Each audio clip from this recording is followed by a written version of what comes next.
Sometimes, no matter how well the design was thought out and all the possible issues were discussed, sometimes things don't go as planned. A drawing comes in wrong. Maybe the Cadence cabinet shop built it wrong. Maybe the designer drew it wrong. Whatever. The builder doesn't get it built to spec. Whatever it is, there's going to be issues. And when those issues happen, Cadence wants to excel at fixing those issues quickly. And so we work really hard at that, and we have team conversation about how do we serve our designers and architects and builders in a way whereby they know that as soon as there's an issue, we're on top of it. How do we get things reworked as quickly as possible? And a lot of times we try to do that without adding cost. We don't want to have to add cost to a project. Nobody wants that. So if we can figure out a way to fix things quickly, sometimes it's just bring me that box back. We'll cut it down the shop. We'll rebuild it. There won't be any change costs to you. We'll just move on. And make that easy. Sometimes there are costs, and be upfront about it. Hey, we can do it, but it's going to be this much cost, and it's going to take us 4 days to do it. Are you okay with that? And we'll get it done.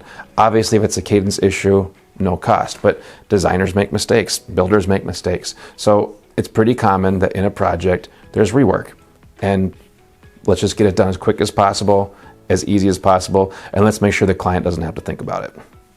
Anytime that you're working with renovation, especially in older homes, there's going to be things that are existing in the space that are problems. They're things that you have to overcome, whether it's plumbing pipes that were run right where you want to open up a wall, or plumbing pipes that run through soffits, or sometimes it's codes have changed or construction methods have changed, and so we have to figure out how to work with what's there.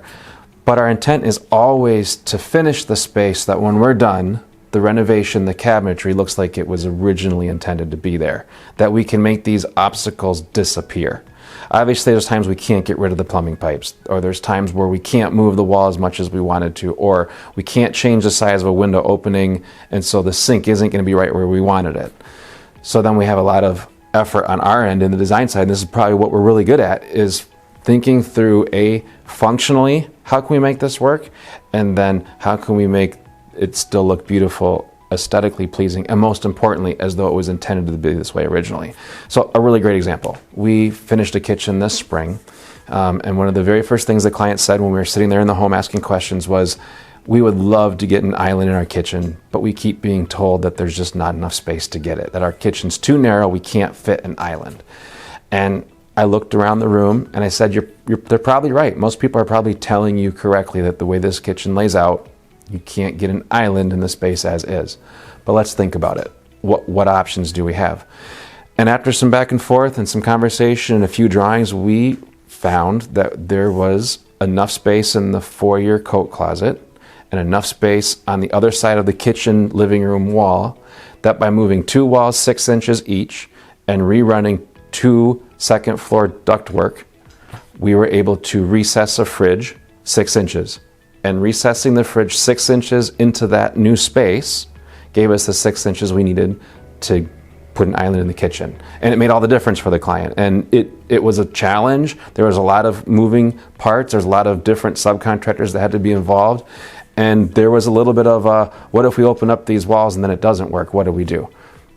And that's one of those things where I've done this enough, and I can usually tell people, here's 3 ways that we can make this happen. We don't know which one will work. We'll open up the walls. One of them will work, and then we go from there. And it did. And that's a pretty good example of a pinch point in a kitchen and being able to creatively think it through. I think one of the reasons Cadence can do that is because we have a background in the construction side of this. We're not just interior designers. We're not just cabinet people. We've built houses. We know what's behind walls. We understand the construction. We can say, yes, this wall can move, or no, it can't.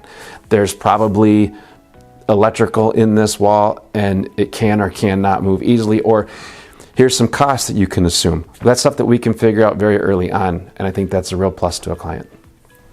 No matter how well you plan a project, and no matter how much communication you have up front, sometimes things don't go as planned. You open up a wall and there was something that nobody knew was in that wall, and now you can't move the wall, so you have to figure out how to handle it. Or sometimes there's an added cost just because of how things go. So I think that anytime there's an issue that could cause frustration or could cause added cost or added time to a project, the very best approach is let's talk about it right away. Let's everybody understand the issue, and then let's come up with a solution. I think one of the things that Cadence is really good at is solutions. This doesn't have to become a nightmare. This isn't the end all. This isn't ruining anything. And I think a lot of times it's just helping a client feel confident that we will work this out, that we can all calm down, that this issue is an issue, but it doesn't have to ruin the project. We'll figure out a solution. Give us a little bit of time to do that. And usually we come up with a great solution without a lot of added cost or time to the project. The client likes the solution, and sometimes the client comes up with the solution. Sometimes there's a collaboration, and the client will say, hey, you know what? I'm willing we can give up a few inches to not move that wall, and it's okay if we have to adjust this a little bit. Most clients, when they're involved in the process, when they feel like you're being honest about the situation, you're being open, you're not trying to point blame anywhere, you're not trying to cover anything up, most clients are reasonable and they want to be a part of the process, and then they can walk away feeling good. So our process has always been, let's talk about the issue and let's come up with a solution. Let's not panic. Let's stay calm. We'll work it out.